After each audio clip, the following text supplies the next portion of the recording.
বন্ধুরা আজকে আমরা দেখব কিভাবে আমরা সিগনেচার একটা লোগো তৈরি করব এবং সেটি হবে অ্যানিমেটেড একটা সিগনেচার লোগো। সেক্ষেত্রে আপনার কোনো ধরনের অ্যানিমেশন জানার দরকার নেই। আমরা সেটিকে মূলত কোনো ট্যাবলেট বা মোবাইল ফোনে আপনি যখন সেটিকে রেকর্ড করবেন, মনে করেন একটা ট্যাবলেট ইউজ করলেন, যে ক্ষেত্রে এই ক্ষেত্রে আমি স্পেশালি আমার যে আইপ্যাড রয়েছে সেটিকে ব্যবহার করেছি। এখানে প্রোক্রিয়েট নামে একটা অ্যাপ রয়েছে, সেখানে আমার যে সিগনেচার সেটিকে আমি ড্র করেছি এবং এই যে স্ক্রিন রয়েছে সেই স্ক্রিনটার একটি স্ক্রিন রেকর্ড আমি নিয়ে নিয়েছি। তো আপনাদের যদি কোনো ধরনের ট্যাবলেট থেকে না থাকে সেক্ষেত্রে যেটি করতে পারেন, আপনাদের যে মোবাইল ফোন রয়েছে অনেকগুলো ড্রয়িং অ্যাপস আপনি পেয়ে যাবেন, সেগুলো ডাউনলোড করে আপনারা ফিঙ্গার দিয়ে সেখানে কিন্তু আপনার সাইনটি ড্র করতে পারবেন এবং সেটির একটা স্ক্রিন রেকর্ড আপনি নিয়ে নেবেন। তো দেন আপনার স্ক্রিন রেকর্ডটি প্রিমিয়ার প্রোতে নিয়ে আসলে এরকম একটা লুক আপনি পাবেন। তো এটির চারিদিকে কিন্তু অনেক মেনু অপশন রয়ে গিয়েছে, এগুলোকে আমাদের ক্রপ করতে হবে। ক্রপ করার জন্য আমরা এফেক্টস প্যানেলে যাব, এখান থেকে যদি ক্রপ লিখে সার্চ দিই ক্রপ চলে আসবে, এটিকে জাস্ট ড্র্যাগ করে আমাদের ভিডিওর উপরে নিয়ে আসবো।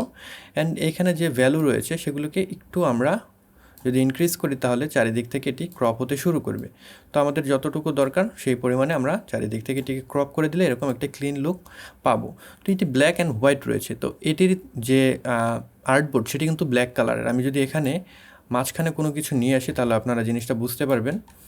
আমি এখান থেকে এই কালার ম্যাটটি নিয়ে আসলাম লাল কালারের, এখানে বসিয়ে দিলাম। এখন দেখেন আমার কিন্তু এটি ট্রান্সপারেন্ট না, এটির যে ব্যাকগ্রাউন্ড সেটি কিন্তু ব্ল্যাক কালারের। তো সেটিকে আমার রিমুভ করতে হবে। রিমুভ করার জন্য আমরা এফেক্টস প্যানেলে যাব এবং এখানে লুমা দেখে আমরা যদি সার্চ দিই তাহলে লুমা কি চলে আসবে। এই লুমা কিটাকে আমরা ড্র্যাগ করে আমাদের ভিডিওর উপরে নিয়ে আসবো, তাহলে কিন্তু আমাদের ব্ল্যাক কালার যে ব্যাকগ্রাউন্ড সেটি নাই হয়ে যাবে। যদি সেটা ইনভিজিবল না হয়ে যায় সেক্ষেত্রে আপনারা লুমা কির যে থ্রেশহোল্ড রয়েছে সেটাকে ইনক্রিজ করবেন। এটি 0 থাকলে ব্ল্যাক, কিন্তু একটু ইনক্রিজ করলেই আপনার যে ব্ল্যাক কালার সেটি কিন্তু চলে যাবে, শুধুমাত্র হোয়াইট কালারটি এখানে থেকে গেল।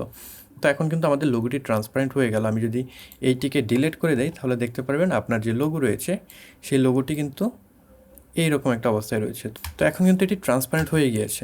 তো এখন এটিকে আমি যদি সম্পূর্ণ করতে চাই আমার যেটি করতে হবে, এটির আর একটা অংশ আমি জাস্ট এভাবে ড্র্যাগ করে নিয়ে নিলাম। তো এখন যদি প্লে দিই তাহলে সেম জিনিসটাই প্লে হচ্ছে। তো এটিকে আমি চাচ্ছি রিভার্স প্লে হবে, যাতে করে আমার এটি ড্র করছি অ্যাগেন এটি মুছে যাবে, এরকম একটা আমি এখানে যে অ্যানিমেশন সেটি তৈরি করতে চাচ্ছি। এর জন্য যেটি করতে হবে, রাইট বাটন ক্লিক করে এটির যে স্পিড অ্যান্ড ডিউরেশনে যাব, এখান থেকে রিভার্স স্পিড সিলেক্ট করে দেবো এবং অ্যাকচুয়াল যে ডিউরেশন এটিকে কমিয়ে আমি 20 ফ্রেমের মতন করে দিলাম। দেন ওকে দিয়ে দিলে এটি ছোটো হয়ে গেল। তো এখন যে ফিল্ডটি আসবে, আমি এখানে অডিও দরকার নেই, অডিওটা ডিলিট করে দিলাম। তো এখন যদি প্লে দিই যে জিনিসটা হবে, এটি ড্র হচ্ছে অ্যান্ড দেন সেটি কিন্তু মুছে গেল। তো এরকম একটি আমরা আসলে যে অংশ সেটি চাচ্ছিলাম। তো এখন আপনারা যদি চান এটিকে এক্সপোর্ট করতে পারেন। আপনারা এটিকে আলফা চ্যানেলে এক্সপোর্ট করলে সেটি কিন্তু ট্রান্সপারেন্ট আকারে থাকবে, যে কোনো ভিডিওতে আপনারা সেটি বসিয়ে দিতে পারবেন। নেক্সট টিউটোরিয়ালে আমরা দেখব কিভাবে এটিকে আমরা এক্সপোর্ট করব আলফা চ্যানেল রেখে, একটা ট্রান্সপারেন্ট লোগো হিসেবে এটি কীভাবে আমরা এক্সপোর্ট করে অন্য ভিডিওতে ব্যবহার করতে পারবো। এই ছিল আজকের ভিডিও। আশা করি ভিডিওটি আপনাদের ভালো লেগেছে। যদি ভালো লেগে থাকে তাহলে অবশ্যই লাইক করবেন, কমেন্ট বক্সে আপনাদের মতামত জানাতে ভুলবেন না। এই চ্যানেলে আপনি নতুন হয়ে থাকলে সাবস্ক্রাইব করে রাখবেন। I'll catch you guys on the next one. Until then, goodbye.